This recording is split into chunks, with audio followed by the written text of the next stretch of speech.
What's up, everybody? Car Guy V8 here with another video, and behind me I've got Vic Rattle Can, my 1989 short wide Chevy. And today I'm going to be rebuilding the Edelbrock 600 CFM carburetor inside of it. And we'll see if we can't get this thing running nice and smoothly and actually where it'll idle.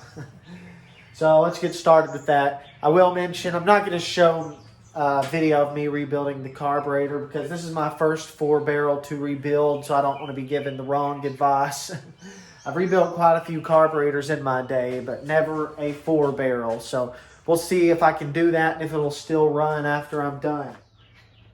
First off, let's take a look at how our carburetor is hooked up. We've got our fuel line over there. We've got our throttle cable and return spring over here. Let me move that light. Yeah, I'm going to get some lights installed, I think, on the wall behind me so I don't have to keep holding lights whenever I'm working on stuff. But yeah, fairly simple setup over here. As I said, the previous owner, they never hooked up choke. So maybe in a future episode, we'll do something about that and see if we can't hook up a choke to it. So yeah, let me go ahead and take it off. Who wants to see the debacle behind me? Let's take a look at this, shall we? All right, I've got the carburetor off. Take a look at that gasket. Now, it is a dual plane intake, but look at the gasket. Now, look at the bolts they used to mount this. Now, like I said, they hadn't hooked up choke, and on this truck, it really looked like everything was kind of half-heartedly done. Like, that's the truth. 2 bolts are right. The back driver's side one, as in closest to the firewall, is actually too long of a bolt. It wasn't even going all the way into the intake. But they had it tightened. They had it tightened as much as they could. So, but it was doing nothing. Absolutely nothing. Then this one over here is also the wrong bolt. I mean, it's the right size and right thread, but I imagine these two are the original bolts, and those two were just an afterthought. That's what I would imagine. I don't know, but goodness, this probably was part of the idle problem as it was. Also, this gasket's broke right there. But okay, we're going to be replacing all that.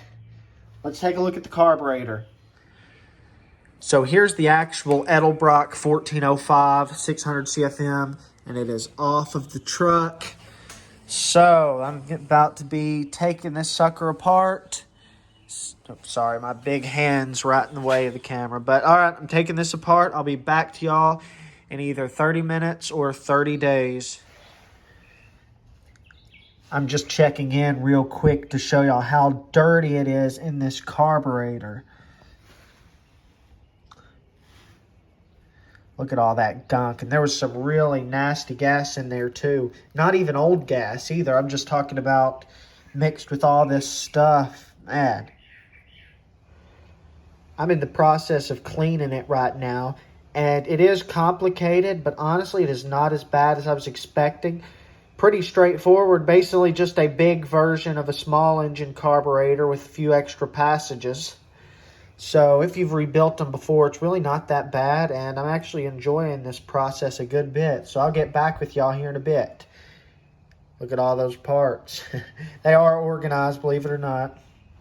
The float bowls have now been soaking with seafoam in them for a while, and I cleaned out every passageway, every jet in that carburetor. And actually, one of the secondaries was pretty clogged. I mean, there was a bunch of gunk in there, and you couldn't spray anything through until I'd cleaned it out a little bit.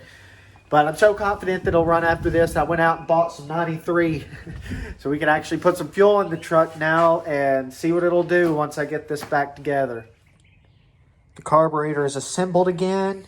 Every jet cleaned, new gaskets. And the accelerator pump was very dirty as well, but it's a whole lot smoother now. That throttle feels a lot better. I wonder if that's one of the reasons why the accelerator pedal was kind of hard to regulate, because that is way smoother than it was. It's not even close. 2 things I learned, both of which I do not like very much. You remember that one bolt I showed y'all that was too long, that wouldn't thread all the way in? So it was basically just, the carburetor just being held on by 3 bolts.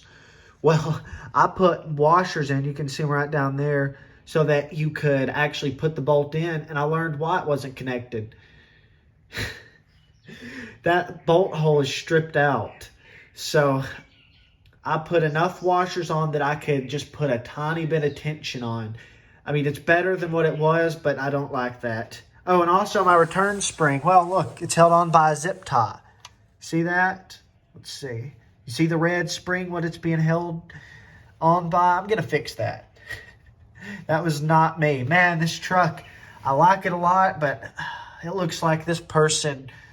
sorry about that zoom there. It went kind of funky. Looks like this person... I don't even know if they really cared about this. They just wanted to put a carburetor on and they did nothing right. Like electrical work still everywhere. I've got my work cut out for me restoring this truck. Oh, and also I still need to get one of those gaskets that goes, I don't know which part of the carburetor that is. It's basically just looks like a spacer that the actual air intake bolts onto. Or air box, I don't even know. At this point, I don't really care. A lot of bad things happened in this episode, well, that I found out. So, let's see if it'll run. I've already backed out the 2 idle screws by 1 3/4 turns. They say do 1.5 to 2 turns for your initial startup, and I need to do the same with the idle screw. I think it's only 1 turn though, but I don't know. I'll look it up. All right, this is idling way too low, but just to give y'all a heads up, it would not idle below 1,000 RPMs before this. And this was like my 4th or 5th crank up. So it's already better. I'll come back to y'all later once I've actually got it tuned and idling.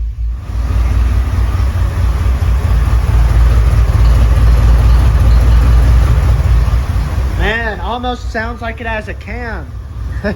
You know, the stock peanut cam actually has a 108-degree lobe separation angle. It's just duration is so mild and lift that you would never even know it. Listen to that though, this truck is idling on its own while it's cold. It has not done that in months. I think I need to cut off the exhaust next. What do y'all think?